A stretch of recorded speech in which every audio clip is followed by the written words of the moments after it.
Welcome students. Last video में जो हमने डिस्कस किया था वो करंट एंड इलेक्ट्रिसिटी के व्हीटस्टोन ब्रिज को डिस्कस किया था, जिसमें ये हम एक ब्रीफली जल्दी से फटाफट बता रहे हैं। उसमें क्या था, उसमें 4 रेजिस्टेंसेस का कॉम्बिनेशन था, ठीक है, और एक गैल्वेनोमीटर बीच में कनेक्ट था, और हमने एक आउटर सोर्स बैटरी के साथ कनेक्ट किया था।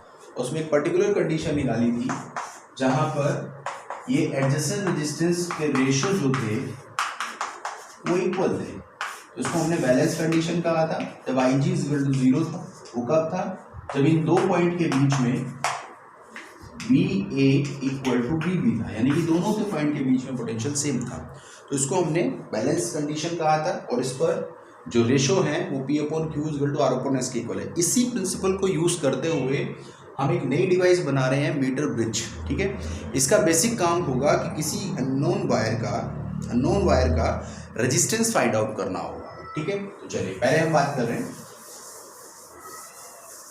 मीटर ब्रिज की। तो देखिए मीटर ब्रिज में क्या है, बेसिकली एक अरेंजमेंट इस तरीके से है। इसकी हम सबसे पहले it is the device, it is electric device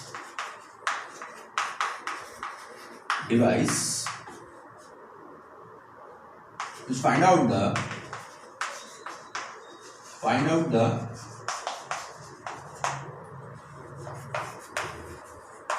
resistance of given unknown wire। एक अननोन वायर है जो गिवन दिया हुआ है, उसका रेजिस्टेंस निकालने के लिए इस डिवाइस का हम इस्तेमाल करते हैं।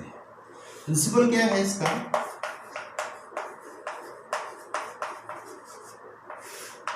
किस प्रिंसिपल पे बेस है? ये बेस है व्हीटस्टोन ब्रिज पे। It principle based on Wheatstone bridge.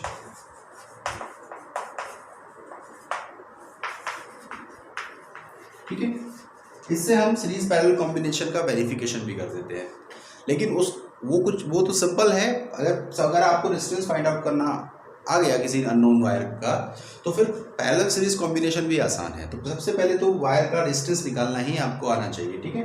तो यानी कि इसको व्हीटस्टोन ब्रिज पे, और कौन सी कंडीशन पर? बैलेंस कंडीशन पर हम इसको यूज करते हैं अननोन रेजिस्टेंस निकालने के लिए। वो क्या है? P/Q = R/S when IG = 0। तो प्रिंसिपल क्या है? ये व्हीटस्टोन ब्रिज पर बेस है, और व्हीटस्टोन ब्रिज क्या कहता है कि एक बैलेंस कंडीशन पर जिसमें 4 रेजिस्टेंस कॉम्बिनेशन है, अगर गैल्वेनोमीटर रिफ्लेक्शन नहीं देता है तो जो एडजेसेंट रेजिस्टेंस है उनके रेशियो जो है 2 अदर एडजेसेंट रेजिस्टेंस के रेशियो के इक्वल होंगे। क्लियर? चलिए अब इसकी हम डायग्राम पे बात करते हैं, कंस्ट्रक्शन की बात करते हैं, और फिर समझते हैं वहां से कैसे निकालते हैं इसको।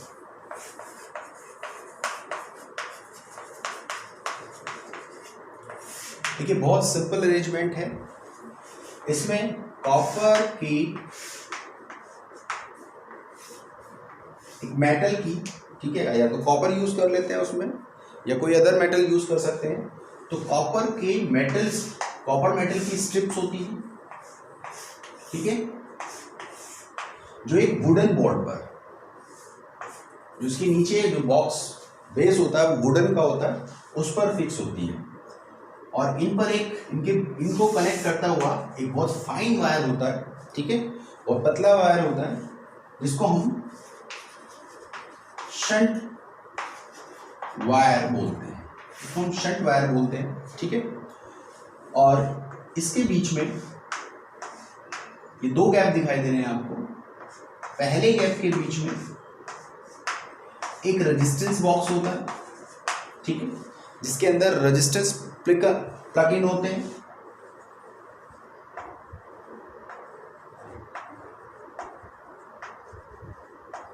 ठीक है। इसका इंटीग्रेटिंग सर्किट होता है इसके अंदर। जैसे ही हम प्लग को निकालते हैं उतना ही रेजिस्टेंस इस रेजिस्टेंस बॉक्स के रेस्पेक्टिवली इसमें वर्क करने लगता है इन दोनों टर्मिनल के बीच में, ठीक है। यहां पर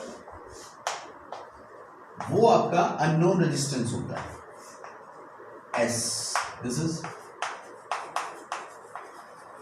अननोन रेजिस्टेंस,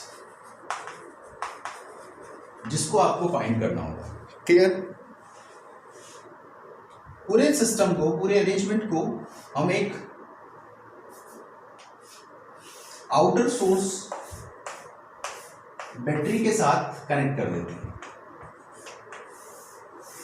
या सब एक तरीके से वोल्टेज सप्लायर के साथ भी कनेक्ट कर देते हैं, लेकिन ये उसमें फिक्स होना चाहिए कि वो फ्लक्चुएटिंग वोल्टेज ना दे, एक कांस्टेंट वोल्टेज दे, तभी आपका प्रैक्टिकल सफल होगा। अदरवाइज अगर फ्लक्चुएटिंग वोल्टेज होगी तो रेजिस्टेंस कंटिन्यूसली वैरी करेगा और एक आपको बैलेंस कंडीशन नहीं मिलेगी फ्लक्चुएटिंग वैल्यूज पर, ठीक है। और इसीलिए हम इस शंट वायर को भी यूज करते हैं, क्योंकि इसका जो रेजिस्टेंस होता है मिनिमम रेजिस्टेंस, या कह सकते हैं लो रेजिस्टेंस, लो रेजिस्टेंस होता है, यूनिफॉर्म होता है, यूनिफॉर्म इन शेप, थिन होता है काफी, ठीक है। और तीसरी प्रॉपर्टी, पहली प्रॉपर्टी, सेकंड यूनिफॉर्म होता है, थर्ड है इसका जो थिन हो गया, ठीक है। और फोर्थ वन, इसका जो रेजिस्टिव कॉफिशिएंट है, थर्मल रेजिस्टिव कॉफिशिएंट या रेजिस्टिविटी कॉफिशिएंट,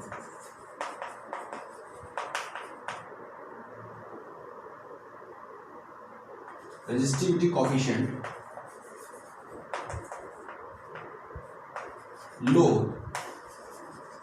ठीक है। तो ये कुछ प्रॉपर्टी हैं जिसकी वजह से हम इस शंट वायर को यूज करते हैं, ठीक है। तो यानी कि ये हमारे लिए प्रैक्टिकल में इसीलिए यूजफुल है क्योंकि लो रेजिस्टेंस है, यूनिफॉर्म इन शेप है, सब जगह रेजिस्टेंस यूनिफॉर्म होगा इसके हर उस पर, क्योंकि इसकी यूनिफॉर्मिटी इस पूरे वायर के अंदर होगी। फिर थिन होगा, काफ़ी थिन होता है, और जो उसका थर्मल रेजिस्टिव कॉफिशिएंट है वो काफ़ी लो होता है, यानी कि टेम्परेचर के रिस्पेक्टिवली इसका जो रेजिस्टेंस है वो बहुत कम फ्लक्चुएट होता है, ठीक है। तो इसलिए एक्सपेरिमेंटली एक काफ़ी एक्यूरेट वैल्यू हमारी यहाँ मिलती है। चलिए, इसके बाद ये बैटरी लगी हुई है, ईएमएफ प्रोवाइड करा रही है, ठीक है। अब देखिए इस बैटरी के रिस्पेक्टिवली हम क्या कर रहे हैं, अब यहाँ पर एक चीज़ जो मेंशन होती है, एक यहाँ गैल्वेनोमीटर कनेक्ट करते हैं, ठीक है, और वो एक जॉकी के साथ कनेक्ट होता है जिसको हम जॉकी बोलते हैं, ठीक है।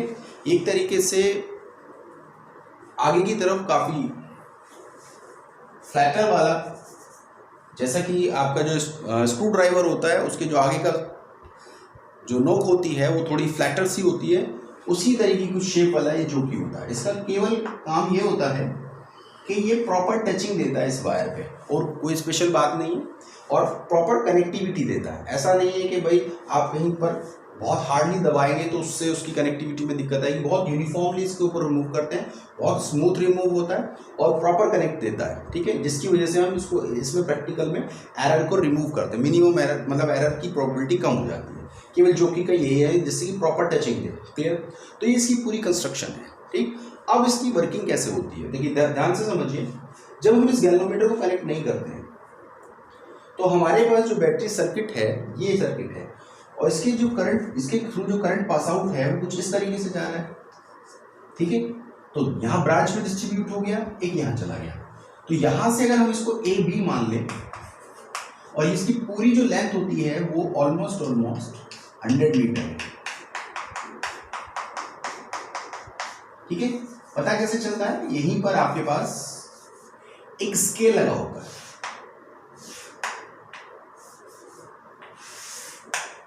इसी के बराबर में एक स्केल लगा होता है,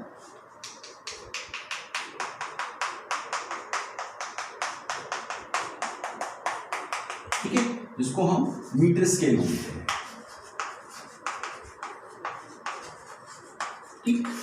इसी के बिहाफ पे इसका नाम मीटर ब्रिज रखा गया है क्योंकि ये 1 मीटर का होता है, ठीक। और इसी तरीके से इसमें डिस्ट्रीब्यूशन है, तो यहाँ 0 से लेके ये 100 सेंटीमीटर तक का स्केल है, क्लियर हो गई बात।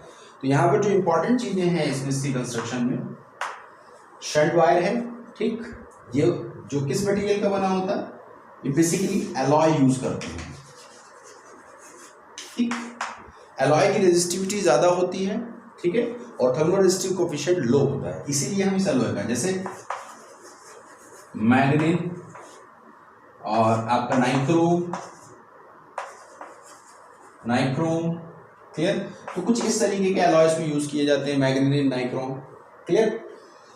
अब देखिए ये इसकी बेसिक कंस्ट्रक्शन है, जिसमें क्लियर हो रहा है आपको कि ये रेजिस्टेंस बॉक्स है, नॉन रेजिस्टेंस बॉक्स, जिसके रेजिस्टेंस को हम जानते हैं कि कितना रेजिस्टेंस अप्लाई किया हुआ, ये वो रेजिस्टेंस है जिसको हमें फाइंड आउट करना है। ये आपका शंट वायर है, जिसकी अभी हमने बात करी कि लो रेजिस्टेंस होता है, यूनिफॉर्म होता है, थिन होता है, और थर्मल रेजिस्टिव कोएफिशिएंट लो होता है, ठीक है, जिससे कि उसमें फ्लक्चुएशन कम हो, क्लियर। दूसरी चीज, जोकी का इस्तेमाल हमने यहाँ किया है विद गैल्वेनोमीटर। तो इसका भी इसलिए किया होता है क्योंकि हम अगर वायर को टच करेंगे तो हो सकता है कई जगह जब स्लाइड करेंगे इस पर, तो स्लाइड करने पर हो सकता है कहीं हट जाए, कहीं टच हो जाए, तो इससे प्रॉपरली स्लाइड होता है, प्रॉपर रेजिस्टेंस इसके अंदर शो होता है, प्रॉपर गैल्वेनोमीटर के अंदर डिफ्लेक्शन शो होता है, क्लियर। चलिए अब इसकी वर्किंग यही है, जब हम इस बैटरी को कनेक्ट करते हैं तो देखिए इसमें करंट की जो डायरेक्शन है वो आप देखो यहाँ से, तो यहाँ तक ब्रांच में आके दो ब्रांच में एक करंट यहाँ से ट्रांसफर होगी, यहाँ ट्रांसफर हो जाती है, क्लियर। अगर इससे और इसके बीच में पोटेंशियल की बात करें तो जो बैटरी का पोटेंशियल है वो पैरेलल में सेम पोटेंशियल ड्रॉप होगा, क्लियर। तो जितना पोटेंशियल यहाँ होगा उतना ही पोटेंशियल यहाँ होगा, क्लियर। अब देखिए जब हम इसको बीच में गैल्वेनोमीटर से कनेक्ट कर देते हैं, तो क्योंकि अगर हमने गैल्वेनोमीटर से कनेक्ट कर दिया तो हमने एक इसके बीच में शॉर्ट सर्किट डाल दिया, तो अब करंट का डिस्ट्रीब्यूशन, करंट का ट्रांसफॉर्मेशन डिपेंड करेगा कि क्या इस ब्रांच में होगा कि नहीं होगा। तो इस ब्रांच में करंट का ट्रांसफॉर्मेशन तब होगा कि अगर इन दोनों पॉइंट के बीच में, जहां भी ये टच करेगा, अगर इन दोनों पॉइंट के बीच में पोटेंशियल का डिफरेंस होगा, तो डेफिनेट सी बात है हाई पोटेंशियल से लो पोटेंशियल की तरफ होगा, ठीक है। तो पोटेंशियल हमेशा क्या, किधर, इलेक्ट्रॉन का ट्रांसफॉर्मेशन हमेशा high potential to low potential होगा, करंट उसके अपोजिट ट्रांसफर होगी, ठीक। उसी हिसाब से डिफ्लेक्शन होगा। अगर ये पोटेंशियल हाई है, हाई पोटेंशियल यहाँ पर है, यहाँ लो पोटेंशियल है, तो क्या होगा, तो यहाँ पोटेंशियल हाई होने की वजह से तो इलेक्ट्रॉन का ट्रांसफॉर्मेशन क्या होगा, लो पोटेंशियल से हाई पोटेंशियल की तरफ होगा, और करंट इस डायरेक्शन में आएगी। तो करंट इस डायरेक्शन में आएगी तो एक डायरेक्शन में डिफ्लेक्शन होगा। अगर ये पॉइंट हम शिफ्ट कर दें, लेट यहां पर ले आए, ये पॉइंट आपका यहां शिफ्ट हो गया, तो क्योंकि पोटेंशियल डिफरेंस बदल जाएगा, अब हो सकता है इस पॉइंट पर ये पोटेंशियल इस पोटेंशियल से ज्यादा हो जाए, ये वाला पोटेंशियल इस पोटेंशियल से ज्यादा हो जाए। तो जब ये पोटेंशियल इस पोटेंशियल से ज्यादा हो जाएगा, पोटेंशियल ड्रॉप, तो इनके बीच में जो करंट का ट्रांसफॉर्मेशन है, इलेक्ट्रॉन का ट्रांसफॉर्मेशन है, वो low potential to high potential होगा, ठीक है। तो इलेक्ट्रॉन का ट्रांसफॉर्मेशन इधर होगा तो करंट इस तरफ ट्रांसफॉर्मेशन, यानी कि डायरेक्शन बदल जाएगी। तो गैल्वेनोमीटर ब्रिज के अंदर जब हम जॉकी को एक एंड पर कनेक्ट करते हैं, तो हमारे पास जो गैल्वेनोमीटर में डिफ्लेक्शन है वन साइड आता है, और जब हम इसको इस अदर एंड पर कनेक्ट करते हैं तो गैल्वेनोमीटर में डिफ्लेक्शन दूसरी तरफ आता है, फुल स्केल डिफ्लेक्शन, ठीक है। तो यानी कि अगर हम यहाँ शो करें इसको गैल्वेनोमीटर को, तो यहाँ पर ये डिफ्लेक्शन जो है इसके रिस्पेक्टिवली, यहाँ अगर आप शो करेंगे तो यहाँ पर डिफ्लेक्शन, इस पॉइंट पर डिफ्लेक्शन एक डायरेक्शन में है, ये अगर जीरो है तो डिफ्लेक्शन इस डायरेक्शन में होगा, ठीक है। और जब आप इस गैल्वेनोमीटर को इस पॉइंट पर कनेक्ट करेंगे तो ये डिफ्लेक्शन जो है वो इस डायरेक्शन में रहेगा, क्लियर होगी बात। तो यानी कि पोटेंशियल डिफरेंस की वजह से उसमें गैल्वेनोमीटर में डिफ्लेक्शन अलग अलग डायरेक्शन में होगा। तो अब हम क्या करेंगे, हम इसी प्रिंसिपल को यूज करते हुए या इसी कंसेप्ट को यूज करते हुए हम इसके लिए एक एक्सप्रेशन निकालेंगे जिससे अननोन रेजिस्टेंस को हम फाइंड आउट कर सकते हैं, ठीक है। तो क्योंकि हम जानते हैं कि ये किस पे बेस है, प्रिंसिपल क्या है, व्हीटस्टोन ब्रिज।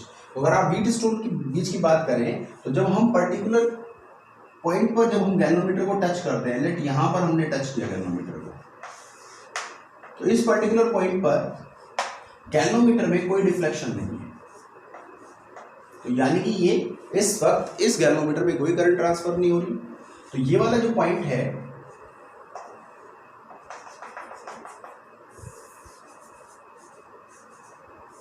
ये वाला पॉइंट हमने मान लिया कि हमारी एल लेंथ पे आया, ठीक। तो बची हुई लेंथ कितनी होगी, 100 माइनस है, क्लियर। अब क्या करें हम, अब हम क्योंकि हमें निकालना है अननोन रेजिस्टेंस, तो हम यहाँ पर व्हीटस्टोन ब्रिज का इस्तेमाल करते हैं। According to Wheatstone bridge, Wheatstone bridge कैसे बना देखिए ध्यान से। ये दो रेजिस्टेंस, एक रेजिस्टेंस ये है, एक रेजिस्टेंस ये है, ठीक है। बीच में एक जॉइनिंग पॉइंट है। ये इन दो इस वायर को, क्योंकि ये यूनिफॉर्म वायर है, तो इस वायर को जहां भी ये कनेक्ट करेगा, जैसे यहाँ कनेक्ट कर रहा है, तो दो रेजिस्टेंस दो पार्ट में डिवाइड कर रहा है जिनके अलग अलग रेजिस्टेंस होंगे। तो इन दोनों के रेशियो के इक्वल होगा, तभी ये गैल्वेनोमीटर में डिफ्लेक्शन नहीं होगा। तो वही कंडीशन इसमें बनेगी जो व्हीटस्टोन ब्रिज में बनती है, ठीक है।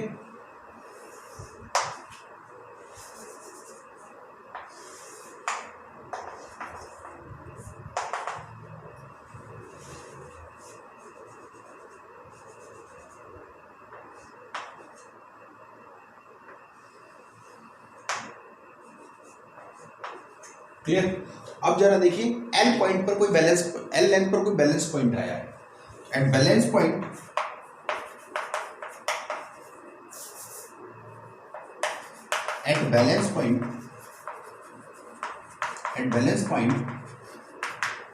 तो बैलेंस पॉइंट के लिए क्या है, बैलेंस पॉइंट के लिए P upon Q is equal to R upon S, ठीक। अब देखिए P अपॉन Q, P में आपने यहाँ देखिए रेजिस्टेंस बॉक्स ये रहा आपके पास, ठीक है।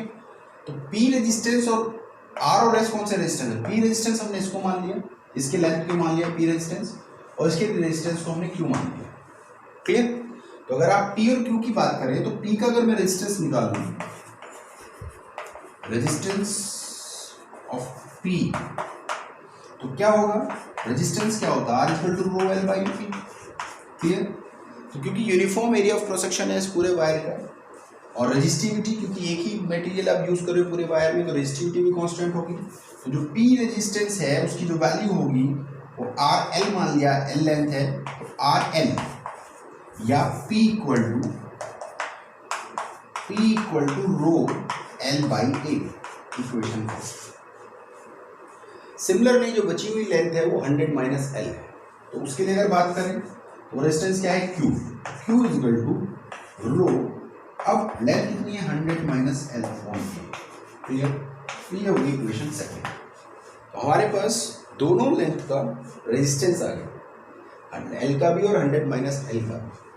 अगर हम इनको दोनों को डिवाइड कर दें, फर्स्ट इक्वेशन को सेकंड से डिवाइड कर दें, तो क्या होगा देखिए आप,